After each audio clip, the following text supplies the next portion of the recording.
ओम शांति।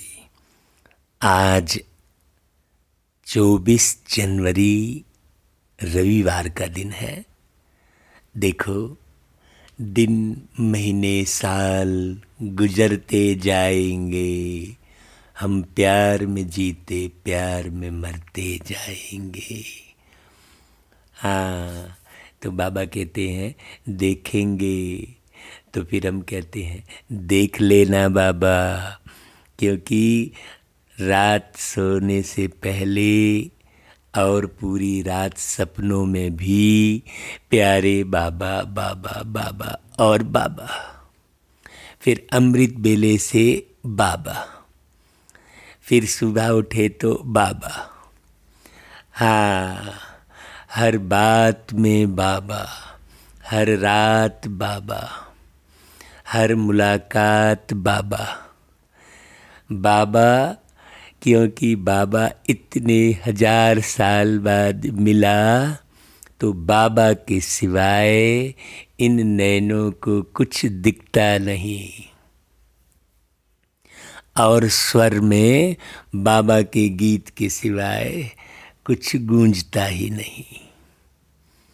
ऐसी अवस्था प्यारे बाबा ने हमारी बना दी है। हमने बाबा से प्यार किया, बाबा ने हमसे प्यार किया। ज्ञान ही इतना सा है बस, मैं बाबा का, बाबा मेरा, मैं बाबा का, बाबा मेरा। जब ऐसी अवस्था बन जाती है तो कोई पुरुषार्थ बचता नहीं, कुछ भी सोच बचती नहीं। ऐसा बाबा हर मुरली में भरपूर कर कर के जीवन को भरपूर बना दिए हैं। वो चाहे रविवार की मुरली हो, चाहे सोमवार की हो, चाहे 24 जनवरी की हो, चाहे 25 जनवरी की हो, चाहे 23 जनवरी की हो। अरे भाई, ये डेट कॉन्सेस से क्या लेना है। हाँ, बाबा कहता है ना तो आप ये देह के कॉन्सेस में रहो, ना डेट के कॉन्सेस में रहो। ये तारीख, ये समय, ये सब इस कॉन्सेस में रहने की जरूरत ही नहीं है। बढ़िया सुंदर सा जीवन जियो, ना खूब मन को भगाओ, ना तन को भगाओ। आप खूब भागते रहते हो, भटकते रहते हो, तो तकलीफ महसूस होती है। इसलिए हाँ, ना बुद्धि को भटकाओ, न संस्कारों को बिगाड़ो। इन तीनों को मैनेज करने से तीनों लोक मैनेज हो जाते हैं, और तीनों काल समझ में आ जाते हैं। आदि मध्य अंत सब समझ में आ जाते हैं। बस केवल आप अपने जो ये 3 इंद्रियां हैं, मन बुद्धि संस्कार, यही ब्रह्मा विष्णु महेश है। मन ही बहुत सारे विचारों का निर्माता है। बुद्धि ही पालनहार है। बड़ी गहरी समझने की बात है। और संस्कार ही, आदत के अनुसार ही व्यक्ति विनाश को पाता है। तो ब्रह्मा के द्वारा सृष्टि की रचना, विष्णु के द्वारा पालना और शंकर के द्वारा विनाश, इन तीनों पर बहुत गौर से ध्यान देना है ना भाई। ब्रह्मा तो आपका मन हो गया, ये सूक्ष्म बात है। सूक्ष्म वतन की बात बाबा ने बताई है, तो ये सूक्ष्म बात है। ये मन ही आपका ब्रह्मा है, ये बुद्धि ही आपकी विष्णु है, और ये संस्कार ही आपके महेश हैं। तो ब्रह्मा विष्णु महेश, ये त्रिदेव के रचयिता कौन है? वो है निराकार परमात्मा शिव। हाँ, ये इन्हीं तीनों में दिव्यता लाने वाले प्यारे शिव बाबा हैं, जो मुरली सुनाकर इन तीनों में दिव्यता भरते हैं। मन भी दिव्य हो जाता है, बुद्धि भी दिव्य हो जाती है, संस्कार भी दिव्य हो जाते हैं, और बड़ी सहजता से हम सब आत्माएं मनुष्य से देवता बन जाती हैं। हम सब आत्माएं कौन सी भाई? हम सब ब्रह्मांड आत्माएं, ब्राह्मण आत्माएं, मतलब अपने मन को कंट्रोल करने वाली हम सब आत्माएं। जिसने अपने मन को कंट्रोल कर लिया, अपने मन का संतुलन सीख लिया, वो बहुत सुंदर दुनिया का निर्माता बन जाता है। और बाबा तो आकर केवल प्यार लुटाता है, प्यार का सागर। बड़ी गहरी समझने की बात है। कहाँ मूंझ रहे हो भाई, और कौन से चित्रों में पढ़ रहे हो? अपने मन को सुधारो। हाँ, इसलिए देखो ऐसे ऐसे गीत बाबा, मन को प्रभु में लगा लो तुम, जीवन को दिव्य बना लो तुम। तो वो मेरे मीठे भाइयों बहनों, कहाँ भटक रहे हो? इन तीनों को पवित्र करना ही पवित्रता है, और यही ब्राह्मण जीवन का श्रृंगार है। ये मुरली बाबा ने, मीठे बाबा ने, प्यारे बाबा ने 17 अक्टूबर 1987 को चलाई थी मधुबन में। मधुबन में प्यारे बाबा हमसे मिले थे, भरे हृदय से कई बार हो।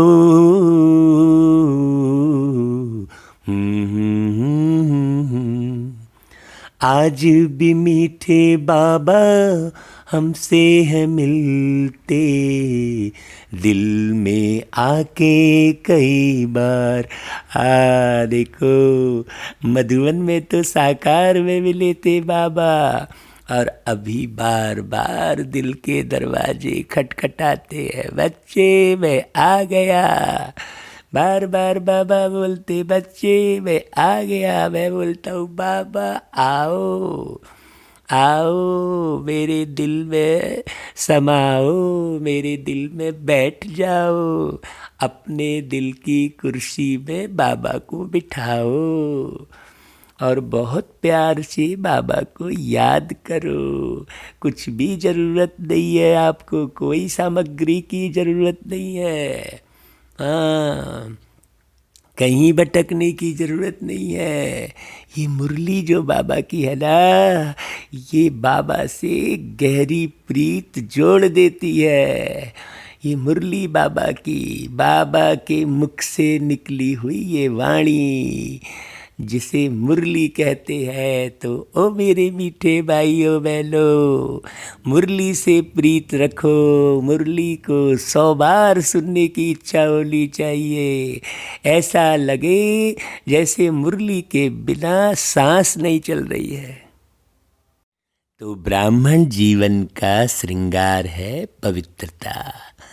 तो देखो, आज बाप दादा अपने विश्व के चारों ओर के विशेष होवनहार पूज्य बच्चों को देख रहे हैं।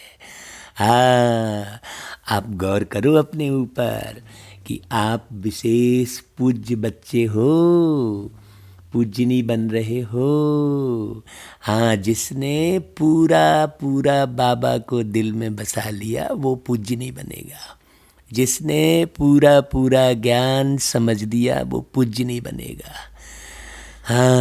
जिसने आदि मध्य अंत को बहुत अच्छे से समझकर अपने को पूर्ण बनाया वो पूज्य बनेगा।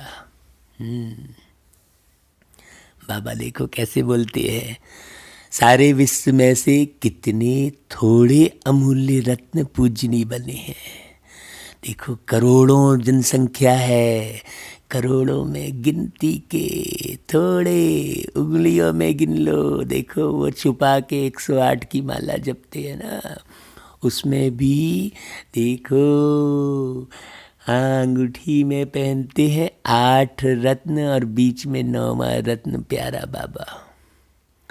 पूजनी आत्माएं ही विश्व के लिए विशेष जहान के नूर बन जाते हैं। जैसे इस शरीर में नूर नहीं तो जहान नहीं भाई, है ना भाई। लाइट नहीं है तो क्या फिर संसार का मजा है ना भाई। ऐसे ही आत्मा के अंदर में ज्ञान का प्रकाश नहीं तो कुछ भी नहीं।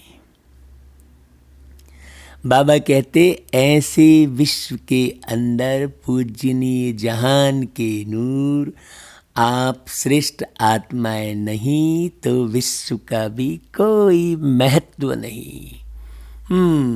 जड़ी भूत को हो गया ये विश्व। स्वर्ण युग व आदि युग व सतो प्रधान युग, नया संसार आप विशेष आत्माओं से आरंभ होता है। तो देखो बाबा, आपको नशा चढ़ रहा है ये जो है वाक्यात सुनकर। आपके द्वारा नया संसार आरंभ होता है। नए विश्व के आधार मूर्त पूजनीय आत्माएं आप हो। हाँ, तो आप हिलोगे तो सारा संसार हिलेगा। आप आधार मूर्त हो कहा बाबा ने। तो सोचो भाई, आप आत्माओं का कितना महत्व है। आपको मुरली सुनने मिल रही है, इसका मतलब आप ही आधार हो। नहीं तो बहुतों को तो मुरली सुनने नहीं मिलती है, समय ही नहीं है उनके पास भाग्य ही नहीं है ऐसा मुरली सुनने का। हाँ, कई तो बस ऐसा क्लिक करेंगे, थोड़ा सुनेंगे, बंद कर देंगे, क्योंकि उनकी बुद्धि भटकती है तो श्रेष्ठ बातें हजम नहीं होती है। हाँ, जैसे कमज़ोर शरीर वाले को टॉनिक विटामिन हजम नहीं होगा, वैसे ही कमज़ोर आत्माओं को जिनकी बुद्धि भटक रही है, टूट रही है, जिनका मन दुखी हो रहा है, उनको ये समझ में नहीं आएगा। पवित्रता की शक्ति चाहिए ना। बाबा कहता है आप पूज्य आत्माएं संसार के लिए नई रोशनी हो। देखो कितनी गहरी बात है। आपकी चढ़ती कला विश्व को श्रेष्ठ कला में लाने के निमित्त बनती है। इसलिए ओ मेरे मीठे भाइयों बहनों, सदा चढ़ती कला में रहो, अब नीचे ना उतरो। कभी उदास मत हो, कभी तनाव में मत आओ। इस तन में आओ ही नहीं, तन में आते हो तो तनाव होता है। और मन बुद्धि संस्कार के दास बन जाते हो तो उदास हो जाते हो। अपने मन के मालिक बनो, दास मत बनो। बाबा कहते हैं देखो, आप गिरती कला में आते हो तो संसार की भी गिरती कला होती है। तो कलयुग कौन लाया? हम बच्चे ही लाए। तो अब सतयुग कौन लाएगा? हम बच्चे ही लाएंगे। और इसमें किसी का भी कोई दोष नहीं है। तो खूब पुरुषार्थ स्वयं का करो, स्वदर्शन चक्रधारी बनो। बाबा कहता है आप परिवर्तन होते हो तो विश्व भी परिवर्तन होता है। इतने महान और महत्व वाली आत्माएं हो तो समझते हो भाई, इतने महान आत्मा अपने को। हाँ, और उस महानता के नशे में रहते हो। हाँ, उस महानता का घमंड नहीं होना चाहिए। ये महानता सब में ट्रांसफ़र करने की सेवा करनी चाहिए। तो आज बाप दादा सर्व बच्चों को देख रहे थे। ब्राह्मण बनना अर्थात पूज्य बनना, क्योंकि ब्राह्मण सो देवता बनते हैं और देवताएं अर्थात पूजनी, है ना भाई। सभी देवताएं पूजनी तो है, फिर भी नंबरवार जरूर है। किन देवताओं की पूजा विधि पूर्वक और नियमित रूप से होती है और किन्हों की पूजा विधि पूर्वक नियमित रूप से नहीं होती है। तो ये सारा पुरुषार्थ ये बाबा के मिलन के समय का पुरुषार्थ है। बाबा कहते देखो किन्हों के हर कर्म की पूजा होती है और किन्हों के हर कर्म की पूजा नहीं होती है। कोई का विधि पूर्वक हर रोज श्रृंगार होता है और कोई का श्रृंगार रोज नहीं होता है, बस ऊपर ऊपर से थोड़ा बहुत सजा लेते हैं लेकिन विधि पूर्वक नहीं।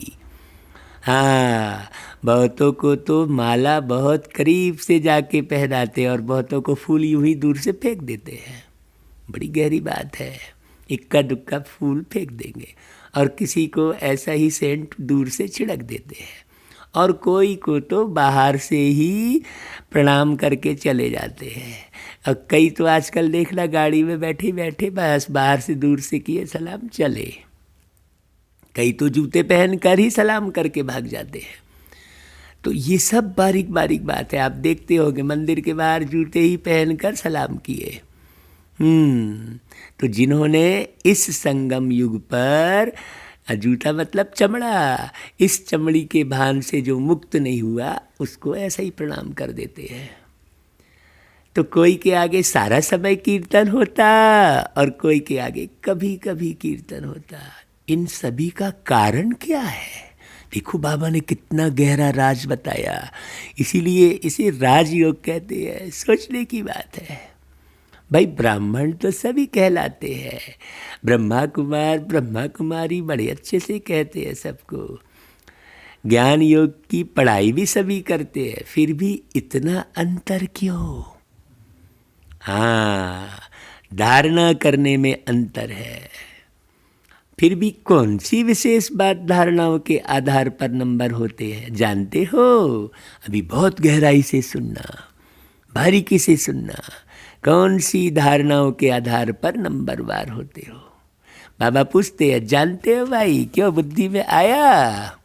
अगर हम आगे मुरली ना सुनाए तो आप सुना सकते हैं। देखो बाबा, देखो कितनी गहरी बात बोल रहे हैं। पूजनी बनने का विशेष आधार पवित्रता के ऊपर है। जितना सर्व प्रकार की पवित्रता को अपनाते हैं उतना ही सर्व प्रकार के पूजनी बनते हैं। और जो निरंतर विधि पूर्वक आदि अनादि विशेष गुण के रूप से पवित्रता को सहज अपनाते हैं वही विधि पूर्वक पूज्य बनते हैं। अब भाई बाबा बोलते हैं सर्व प्रकार की पवित्रता क्या है भाई?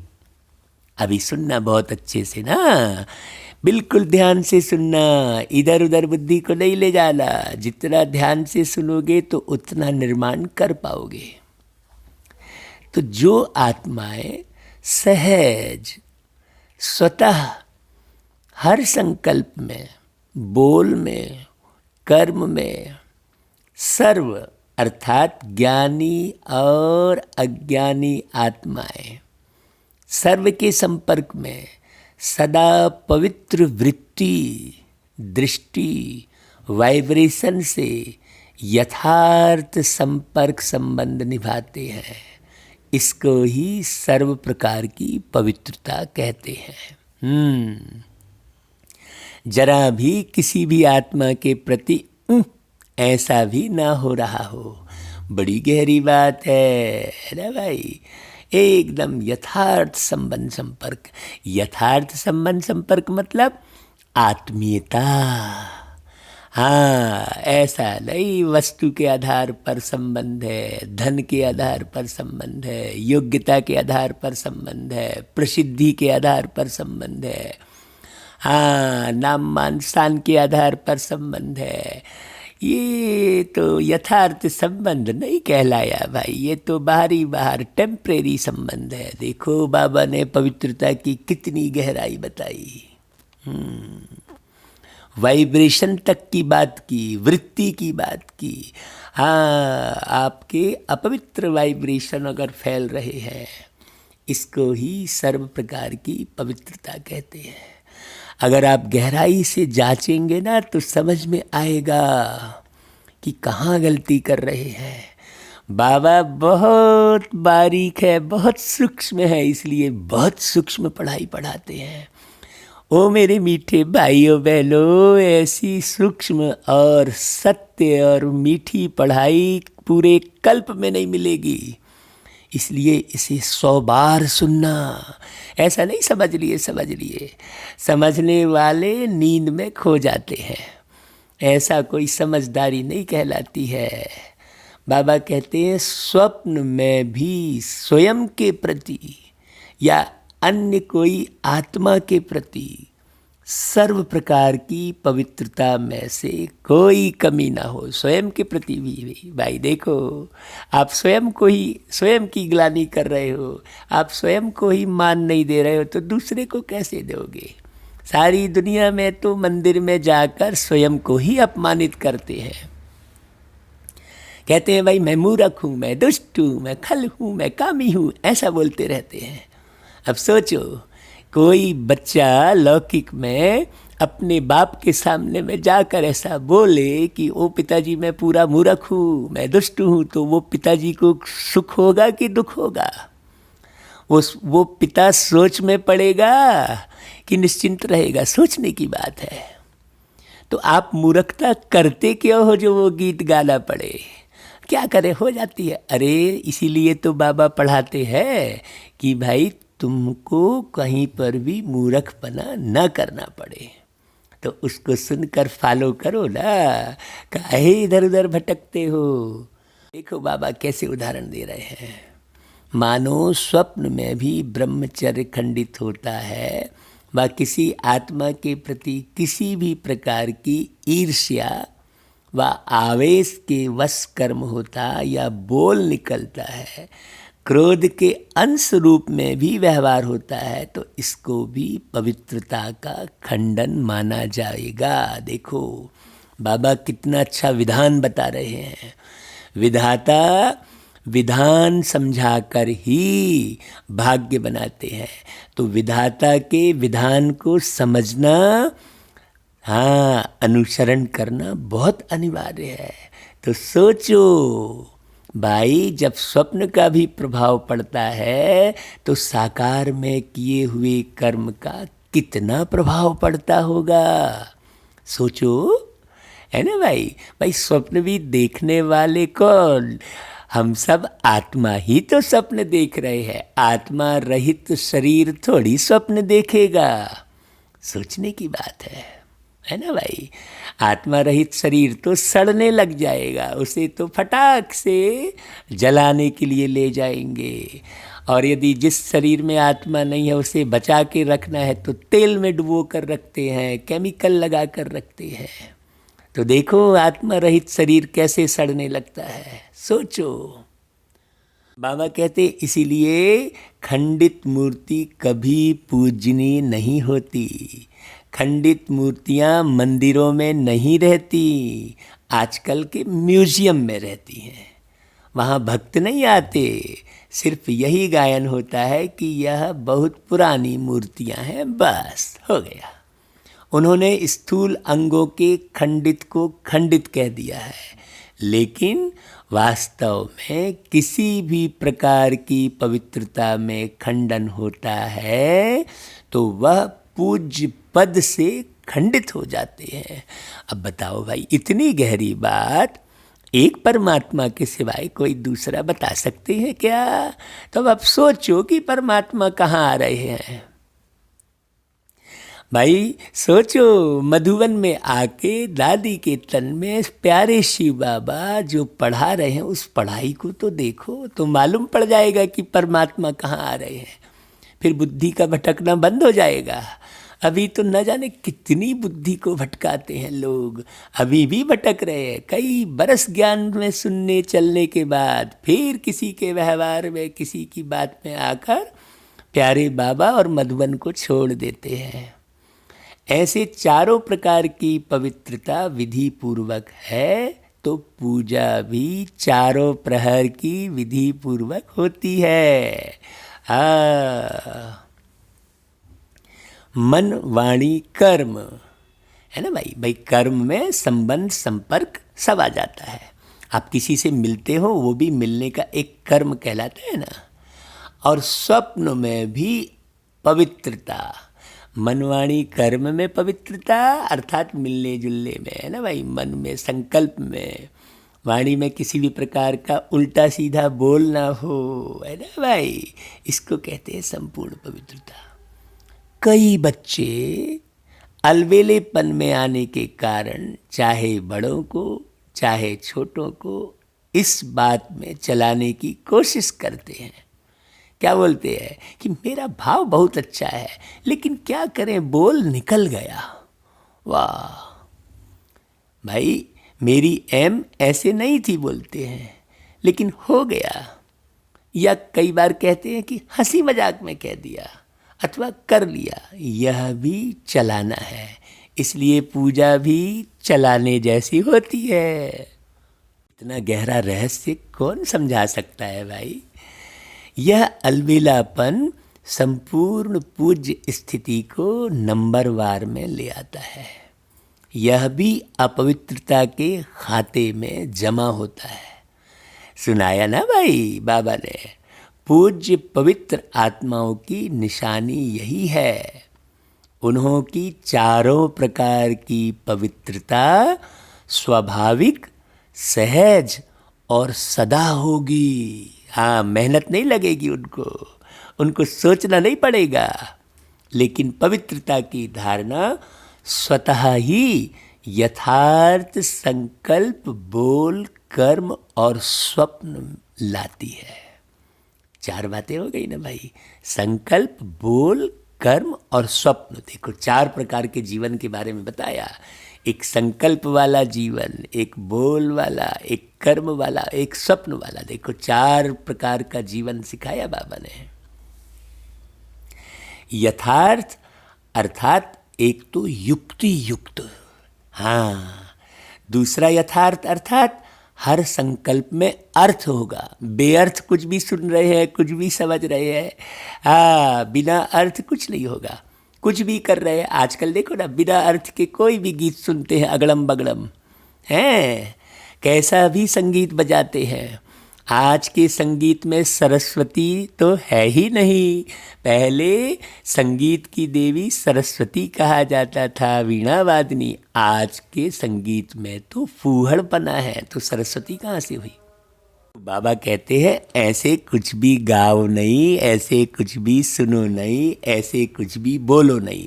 ऐसा नहीं कुछ भी सुन रहे हैं, हाँ, या कुछ भी बोल रहे हैं, तो कानों की पवित्रता, आँखों की पवित्रता, मुख की पवित्रता, इस सब पर ध्यान देना होता है। हाँ, हमारी दृष्टि कहीं गंदे दृश्य में रुक गई तो भाई आत्मा तो अपवित्र हो गई ना। ये पवित्रता की बड़ी गहराई है। इस मुरली को आप 10 बार सुनना, कम से कम 10 बार। तो बाबा कहते हैं ऐसे नहीं कि ऐसे ही बोल दिया, निकल गया, कर लिया, हो गया।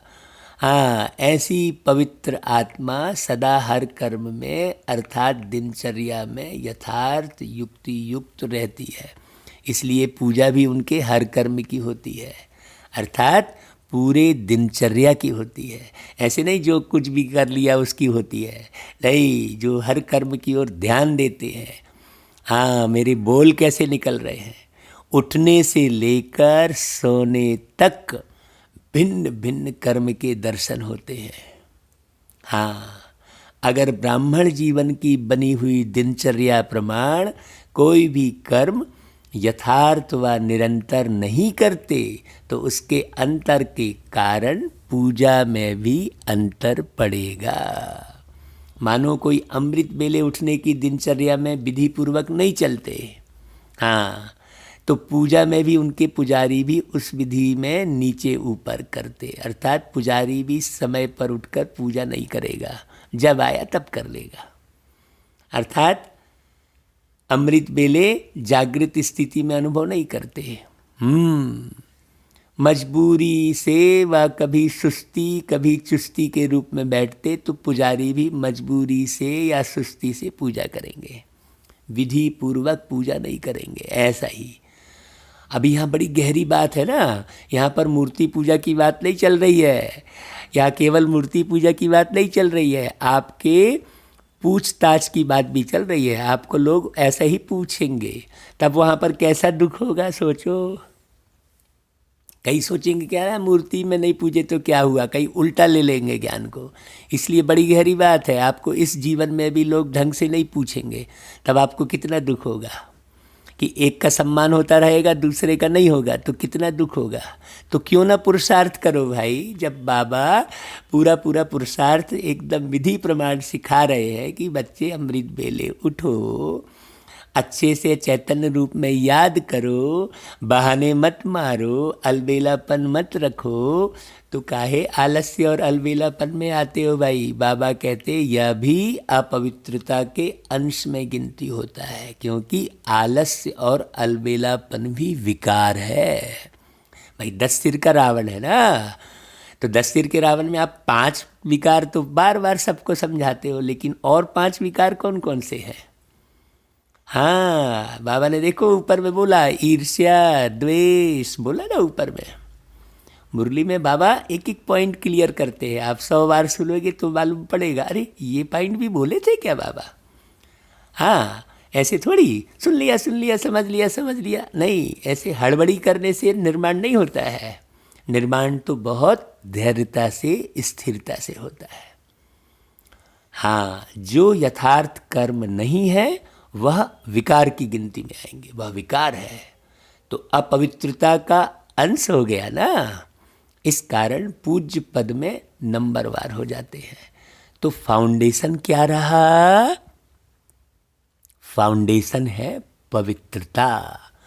पवित्रता का मतलब केवल इतना ही नहीं है कि हमने सफ़ेद वस्त्र पहन लिए, ब्रह्मचारी हो गए, शादी नहीं की तो हम पवित्र हो गए, ऐसा नहीं कहलाएगा। ऐसे तो कई पवित्र बैठे हैं दुनिया के अंदर में, बाबा उदाहरण देते हैं सन्यासियों का, लेकिन क्या उन्हें सतयुग मिल जाता है, क्या वो संपूर्ण सुखी हो जाते हैं, नहीं भाई। उनका तो बल्कि और भी सुखी नहीं होते, ना खाने का ठिकाना, ना रहने का ठिकाना, कुछ नहीं, तो वो सुख थोड़ी कहलाएगा भाई। सुख तो सब प्रकार से, शरीर स्वस्थ होना चाहिए, रहने की व्यवस्था आलीशान होनी चाहिए, बढ़िया भाई। सुख उसे कहेंगे जब समृद्धि भी हो, जब शांति भी हो, जब पवित्रता भी हो, उसे सुख कहेंगे। ऐसा थोड़ी, लोग तो किसी को भी सुख समझ लेते हैं, मशीनों को जो है उपयोग करते हैं उसको ही सुख समझ लेते हैं, खूब सारा धन इकट्ठा हो गया उसको ही सुख समझ लेते हैं। सुख की परिभाषा भी लोगों को पता ही नहीं है।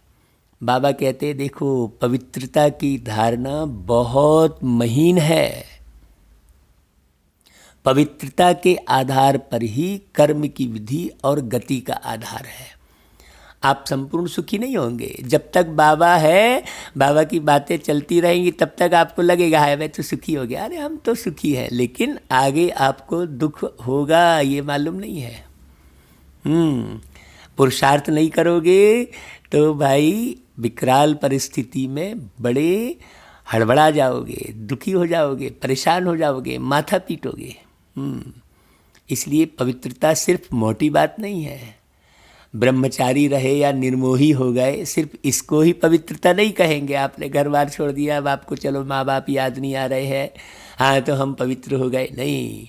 पवित्रता ब्राह्मण जीवन का श्रृंगार है, तो हर समय पवित्रता के श्रृंगार की अनुभूति चेहरे से, चलन से औरों को हो। ऐसा नहीं कहीं धन दौलत में फंस गए, हाँ किसी ने धन का आकर्षण दिया तो फट भागे वहाँ, हाँ देखो वो भाई, देखो वो भाई जो है भवन के लिए पैसे दे रहा है, भागे वहाँ। हाँ, अब वो ये भी नहीं देख रहे हैं कि उस भाई ने कैसी रीति धन कमाया है, कितना झूठ बोल के, कितनों को दुख दे के वो धन कमाया है। वो धन से आप अगर सतयुग का निर्माण करना सोचोगे तो कभी नहीं होने वाला है। 2 लोगों को सुख नहीं मिलेगा, पूरे संसार को सुख धाम बनाना तो बहुत दूर की बात हो गई ऐसे धन से। तो ये सब अपवित्रता है। बाबा ने कहा दृष्टि में, मुख में, हाथों में, पाँव में सदा पवित्रता का श्रृंगार प्रत्यक्ष हो। भाई देखो, इसलिए देवी देवताओं को हस्त कमल, पद कमल, नयन कमल बोलते हैं ना। हाँ, बाबा कहता है कोई भी चेहरे तरफ देखे तो फीचर्स से उन्हें पवित्रता अनुभव हो। अरे यार, ये तो बड़े पवित्र हैं, हाँ बड़े सत्य है। झूठा झूठा बिल बना के प्रस्तुत कर रहे हो, झूठी झूठी बातें कर रहे हो और उससे सत्य की स्थापना की बात सोच रहे हो। सोचो, बाबा कहते हैं जैसे और प्रकार के फीचर्स वर्णन करते हैं, वैसे यह वर्णन करें कि इनके फीचर्स से पवित्रता दिखाई देती है। फीचर्स मतलब हाँ, आपके ये शरीर के फीचर की बात नहीं कर रहे हैं बाबा, आपके व्यवहार की। नैनों में पवित्रता की झलक है, मुख पर पवित्रता की मुस्कुराहट है। मुस्कुराहट में भी अंतर हो जाता है। कुटिल मुस्कुराहट भी कहते हैं, नफरत वाली मुस्कुराहट भी कहते हैं, चालाकी वाली मुस्कुराहट भी होती है। बाबा पवित्रता की मुस्कुराहट की बात कर रहे हैं और पवित्रता की पूरी डिटेल बाबा ने ऊपर मुरली में सुनाई है। आप उसे खूब पढ़ो, बहुत बार सुनो। तो पवित्रता के अलावा और कोई बात उन्हें नजर ना आए, इसको कहते हैं पवित्रता के श्रृंगार से श्रृंगारी हुई मूर्त। समझा बाबा? एक एक बात कहने के बाद फिर एक शब्द समझा कहते हैं, क्वेश्चन होता है उसमें। पवित्रता की तो और भी बहुत गुहिता है। बाबा कहते वह फिर सुनाते रहेंगे। हाँ, जैसे कर्मों की गति गहन है, पवित्रता की परिभाषा भी बड़ी गूढ़ी है। और देखो बाबा क्या बोल रहे हैं, पवित्रता ही फाउंडेशन है।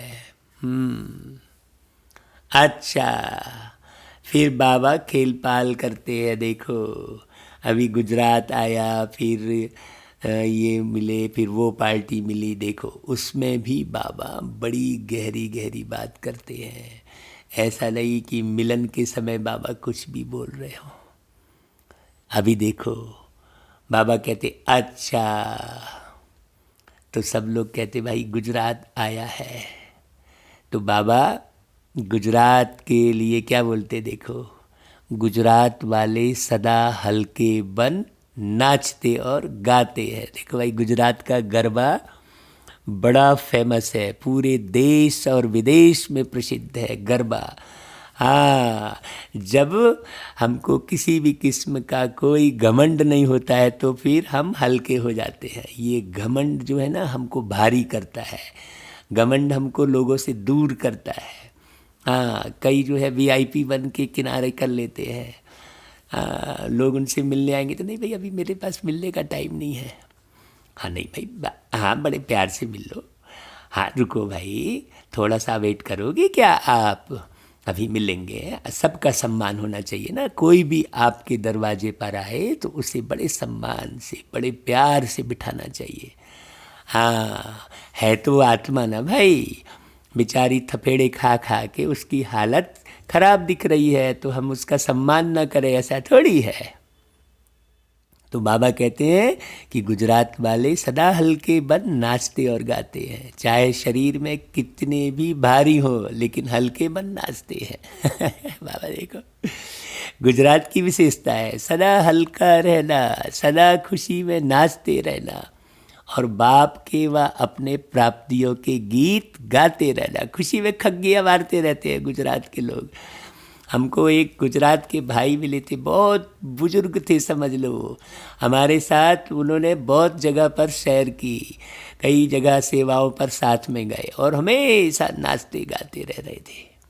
तो बाबा कहते बचपन से ही नाचते गाते अच्छा है। ब्राह्मण जीवन में क्या करते हो? प्रश्न पूछा बाबा ने। ब्राह्मण जीवन अर्थात मौजों के जीवन। गरबा रास करते हो तो मौज में आ जाते हो ना। अगर मौज में ना आए तो ज़्यादा कर नहीं सकेंगे।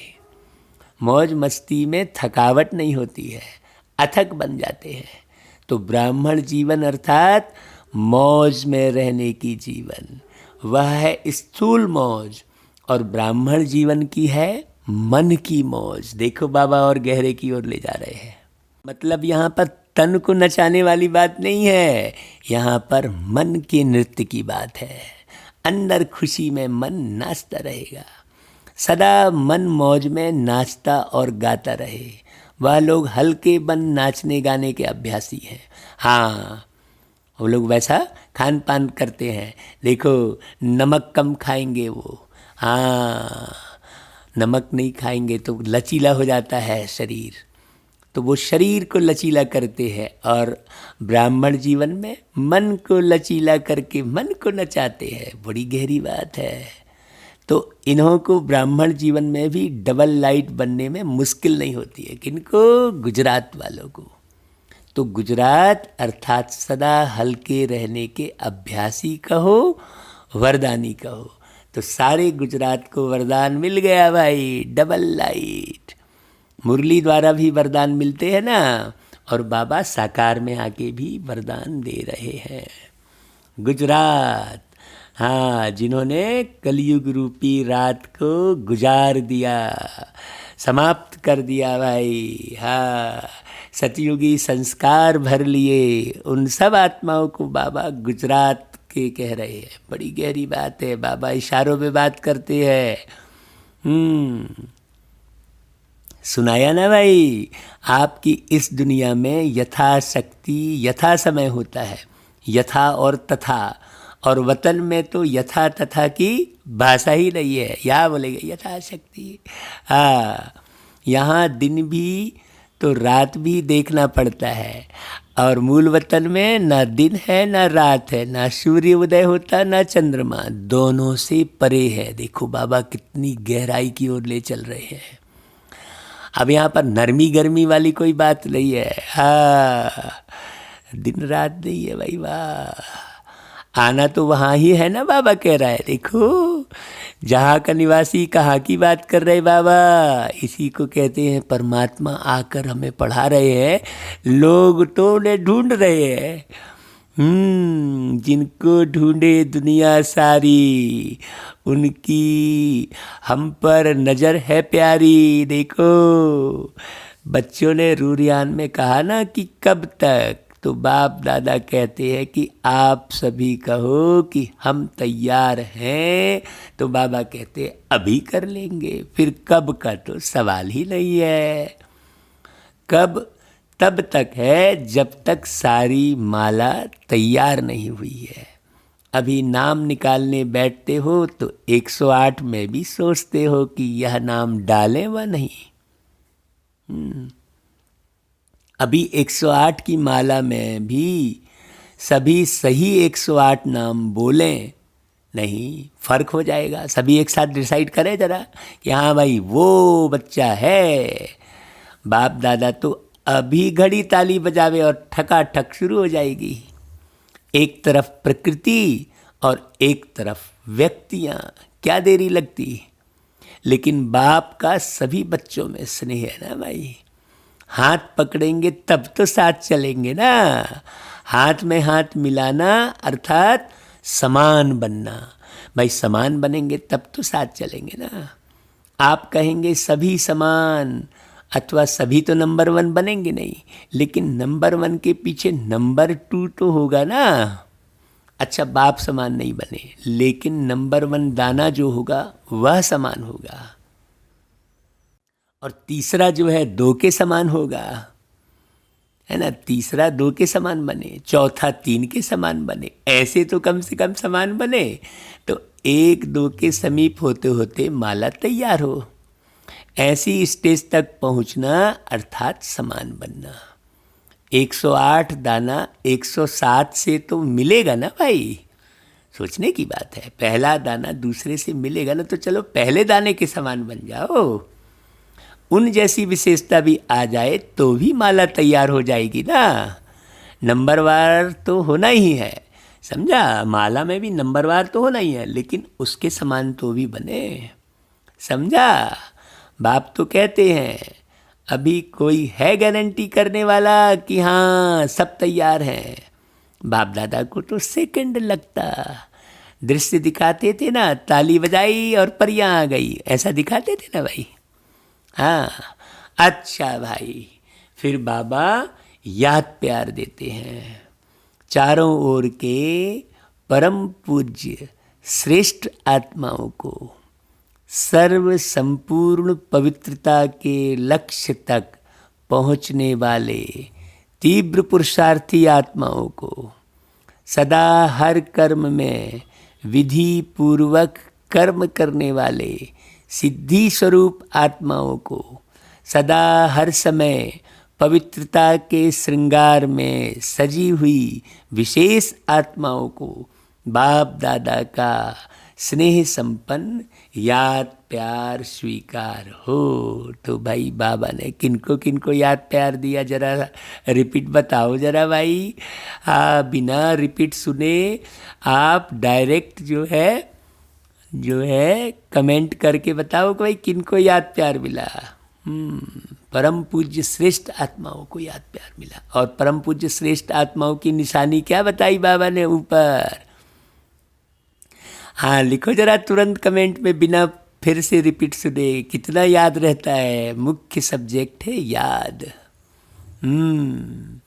भाई संपूर्ण पवित्रता के लक्ष्य तक पहुंचने वाली तीव्र पुरुषार्थी आत्माओं को बाबा ने याद प्यार दिया। और सदा हर कर्म में विधि पूर्वक कर्म करने वाले सिद्धि स्वरूप आत्माओं को याद प्यार दिया। हाँ, बड़ी गहरी बात है। फिर बाबा पार्टियों से मुलाकात करते हैं। पहले नंबर की पार्टी वाले से बाबा देखो क्या बोल रहे हैं। बाबा पहले ग्रुप बना कर लोगों से मिलते थे और उनसे पर्सनल बात करते थे। तो बाबा पहले ग्रुप से क्या बोल रहे हैं देखो। विश्व में सबसे ज़्यादा श्रेष्ठ भाग्यवान अपने को समझते हो भाई? हाँ, आप भी तो मुरली सुन रहे हो यूट्यूब के माध्यम से, तो श्रेष्ठ भाग्यवान समझते हो तो कमेंट करो। सारा विश्व जिस श्रेष्ठ भाग्य के लिए पुकार रहा है कि हमारा भाग्य खुल जाए, तो आपका भाग्य तो खुल गया ना भाई। भाग्य विधाता मिल गया, अच्छी बात सुनाया, हम समझे ना, समझेंगे तब तो धारण करेंगे। तो बाबा कहता है इससे बड़ी खुशी की बात और क्या होगी भाई। भाग्य विधाता ही हमारा बाप है, ऐसा नशा है ना। जिसका नाम ही भाग्य विधाता है उसका भाग्य क्या होगा। इससे बड़ा भाग्य कोई हो सकता है? तो सदा यह खुशी रहे कि भाग्य तो हमारा जन्म सिद्ध अधिकार हो गया। बाप के पास जो भी प्रॉपर्टी होती है बच्चे उसके अधिकारी तो होते ही है ना भाई। तो भाग्य विधाता के पास क्या है? भाग्य का खजाना। उस खजाने पर आपका अधिकार हो गया। तो सदैव वाह मेरा भाग्य और भाग्य विधाता बाप, यही गीत गाते खुशी में उड़ते रहो। हाँ, उड़ते रहो और उड़ाते रहो। वाह मेरा भाग्य, वाह मेरा बाबा, वाह मेरा मधुवन, वाह मेरी मुरली है। भाई ये मुरली भी बाबा की मुरली, मेरी मुरली। हाँ, अधिकार हो गया इस पर। जिसका इतना श्रेष्ठ भाग्य हो गया उसको और क्या चाहिए। हाँ, बड़ा खुश नसीब है जिसके तू करीब है, उसे और क्या चाहिए जिसके तू नसीब है। ऐसा गीत है ना भाई। तो भाग्य में सब कुछ आ गया। भाग्यवान के पास तन मन धन जन सब कुछ होता है। श्रेष्ठ भाग्य अर्थात अप्राप्त कोई वस्तु नहीं। कोई अप्राप्ति है? पूछा बाबा ने। मकान अच्छा चाहिए, कार अच्छी चाहिए? नहीं। जिसको मन की खुशी मिल गई उसे सर्व प्राप्तियां हो गई। कार तो क्या, लेकिन कारुन का खजाना मिल गया। देखो बाबा ने क्या जोड़ा। कोई अप्राप्त वस्तु है ही नहीं। ऐसे भाग्यवान हो। विनाशी इच्छा क्या करेंगे भाई? जो आज है कल है ही नहीं, उसकी इच्छा क्या रखेंगे? इसलिए सदा अविनाशी खजाने की खुशियों में रहो, तो अब भी है और साथ में भी चलेगा। यह मकान, कार व पैसे साथ नहीं चलेंगे, लेकिन यह अविनाशी खजाना, जो खुशियों का खजाना, अनेक जन्म साथ रहेगा। आत्मा बिल्कुल खुश हो गई। इस खुशी को कोई छीन नहीं सकता, कोई लूट नहीं सकता। स्वयं भी अमर बन गए और खजाने भी अविनाशी मिल गए। जन्म जन्म यह श्रेष्ठ प्रारब्ध साथ रहेगी। देखो कितना बड़ा भाग्य है, जहाँ कोई इच्छा नहीं, इच्छा मात्रम अविद्या। ऐसा श्रेष्ठ भाग्य विधाता बाप द्वारा प्राप्त हो गया है ना भाई, है ना भाई। ऐसा श्रेष्ठ भाग्य विधाता बाप द्वारा प्राप्त हो गया ना भाई। हाँ, अच्छा भाई, फिर दूसरी पार्टी से बाबा मुलाकात कर रहे हैं। देखो, अपने को बाप के समीप रहने वाली श्रेष्ठ आत्माएं अनुभव करते हो। हाँ, देखो, बाबा के साथ का अनुभव करोगे ना तो ज्ञान अपने आप टपकता है। कई सारे रहस्य अपने आप खुलते चले जाते हैं। बहुत सारी नई नई पॉइंट आपकी बुद्धि में आती है। बाप के बन गए, यह खुशी सदा रहती है। दुख की दुनिया से निकल सुख के संसार में आ गए। दुनिया दुख में चिल्ला रही है और आप सुख के संसार में सुख के झूले में झूल रहे हो। कितना अंतर है। दुनिया ढूंढ रही है और आप मिलन मना रहे हो। देखो, डायरेक्ट बाबा बात कर रहा है। तो सदा अपनी सर्व प्राप्तियों को देख हर्षित रहो। क्या क्या मिला है उसकी लिस्ट निकालो तो बहुत लंबी लिस्ट हो जाएगी। क्या क्या मिला? तन में खुशी मिली तो तन की तंदुरुस्ती है। मन में शांति मिली तो शांति मन की विशेषता है। और धन में इतनी शक्ति आई जो दाल रोटी 36 प्रकार के समान अनुभव हो रही है ना भाई। कितनी खुशी। हमको भाई कहते हैं, भाई आप तो कुछ खाते नहीं, हमको भाई जो थाली में आ गया वो बड़े आनंद में खाता हूँ, तो मुझे पता ही नहीं चलता है भाई। ईश्वरी याद में दाल रोटी भी कितनी श्रेष्ठ लगती है। आप अनुभव करके देखो, हमने तो बहुत अनुभव किया। हाँ, हम जिस सेंटर पे भी प्रोग्राम करने जाते तो बहन जी बोलती है, अरे भाई आपने तो कुछ अपनी इच्छा ही जाहिर नहीं की, आप क्या खाते हो। हमने कहा, भाई हम तो भैया जो थाली में आ जाए वो बाबा का बिल्कुल प्रसाद कहो, टोली कहो, समझ के हम खाते हैं। क्योंकि दाल रोटी अच्छी है ना, क्योंकि प्रसाद है ना भाई बाबा का। जब भोजन बनाते हो तो याद में बनाते हो, याद में खाते हो तो प्रसाद हो गया। प्रसाद का महत्व है। हाँ, जब ऐसा अनुभव होता है तो सारे अवसाद मिट जाते हैं। प्रसाद का अनुभव करते हुए खाओगे तो सारे अवसाद मिट जाते हैं। आप सभी रोज प्रसाद खाते हो। प्रसाद में कितनी शक्ति होती है। वो तो एक दाने के लिए तरसते हैं। मूर्ति में भोग लगाते हैं, उसको ही प्रसाद समझते हैं। यहाँ तो डायरेक्ट प्यारा बाबा हमसे आके बातें करते हैं, हमारे साथ भोजन करते हैं बाबा। अभी कोई अनुभव करे, हाँ, अभी कोई थोड़ी समझ पाएगा इस बात को। तो बाबा कहते हैं, तो कितनी शक्ति है प्रसाद में, जो तन मन धन सभी में शक्ति आ गई।